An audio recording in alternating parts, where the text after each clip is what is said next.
online to check. And for example, you see this message that has been put out here, where Momo is saying, is WAEC now an arm of APC? How do you delete a whole video because of politics or because you don't want people to look good? It's really concerning. And so this is you see the tweet here that WAEC had done in 2006, October 2006.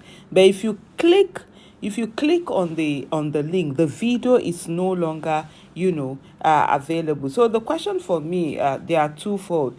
Okay, so this video, is it originally from WAEC, that they now deleted it there, or is there a link of someone there who had now gone to delete it? And so it still comes back to the same thing, whereby the hello everyone.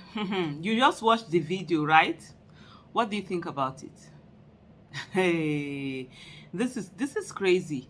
And for me, I always like to give room for doubt, check all the evidence, and don't just make conclusion.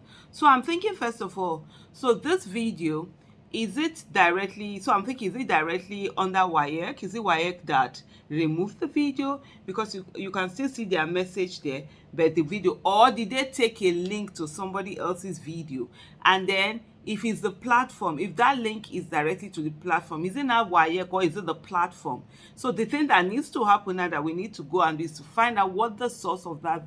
Well, I don't know, for those who are technicians or tech savvy, they probably will be able to do that, and then find out also, what is there, and then is it from the platform itself that this video was deleted? That's why if these ones were using a link before, then it will mean that it's no longer there. And then this whole thing also is the fact that, are they going after the a digital footprint of Mr. Peter Obi? So that's one thing also, because when you're checking something, you go online, you go and check what someone has done, what someone hasn't done, or something like that. You get these things from there. So if you're not in control of it, if it's on other platform, then they will begin to erase, so that there will be no digital platform to show that you had done this thing. I'm sure, if not for today, a lot of people haven't forgotten that, oh, Mr. Peter Obi was at the platform in 2016. I didn't even know that happened. All of that conversation that you saw me reading, hearing, it's sure this is the first time I even knowing that Mr. Peter Obi had done that particular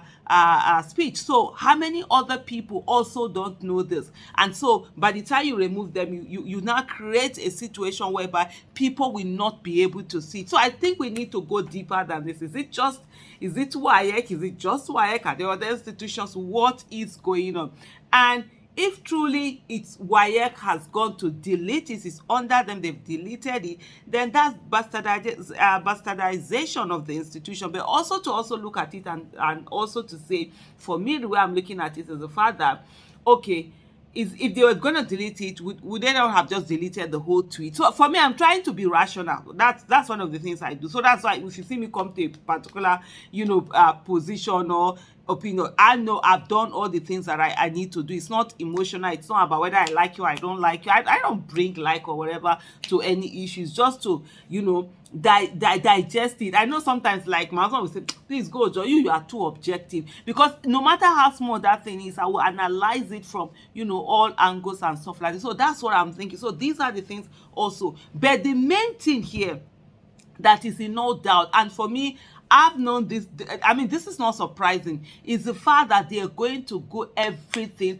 and go after, Peter Obi's digital footprint. Even some of the things that he's doing now, if these things are not archived, if these things are not kept, then there are people who are going to go around and just sort of like, just pull them out of the system. It's possible it can be done. And that's why, for me, honestly, this whole politicking politics, it's not just about Mr. Peter Obi, it's about every one of us.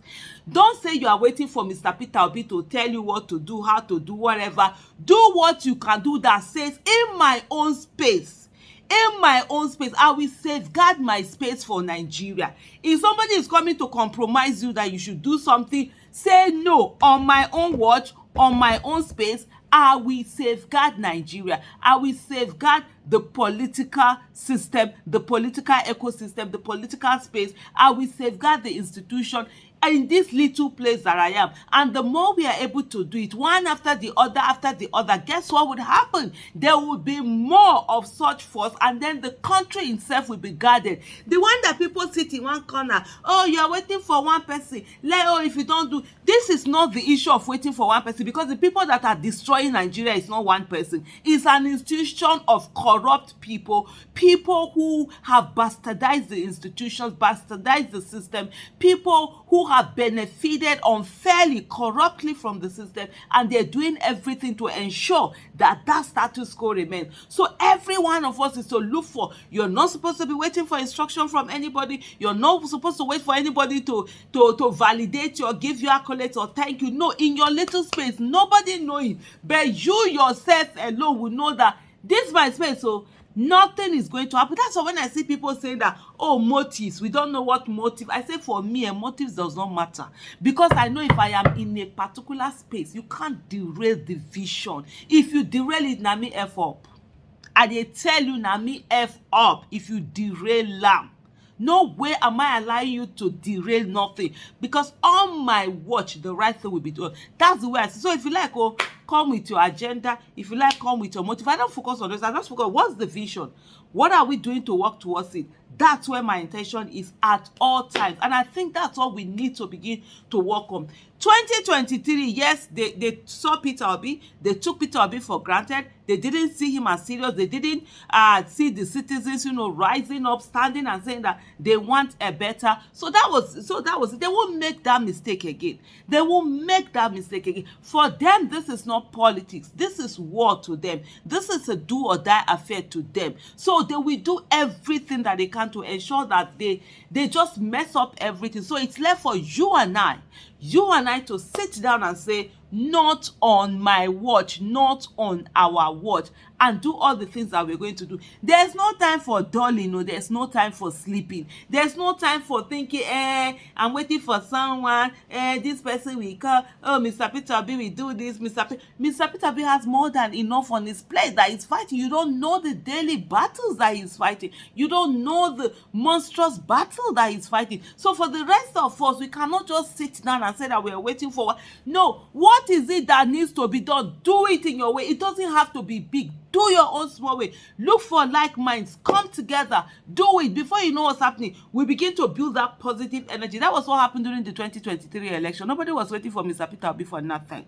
because there was so much thing that needed to be done. And the system is so corrupt. And these people have their hands and fingers in everything. And they have people's skeletons.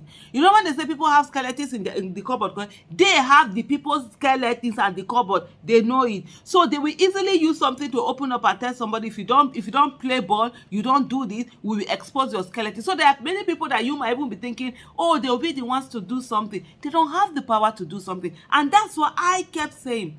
The greatest strength of the obedient movement, the greatest strength of citizens that have woken up to the fact that they want their country, they're ready to work hard for a better Nigeria. It's every one of those people that nobody even knows. The person is there doing all the things that need to be. Nobody knows them. They are the biggest strength. Forget the rest of us that are known. We are even a threat or a weakness to an extent, because we can be compromised. I kept saying that even during the 2023 election. So that's the beauty. Someone in the village somewhere who is working tirelessly and ensuring that we get a new Nigeria, that a new Nigeria is possible. Somewhere in the city, somewhere, even on social media, you don't even know where he's doing or whatever. They're doing so much. And that's what every one of us, we must ensure that we are also doing what we need to do to have a country that works for us, because things they happen.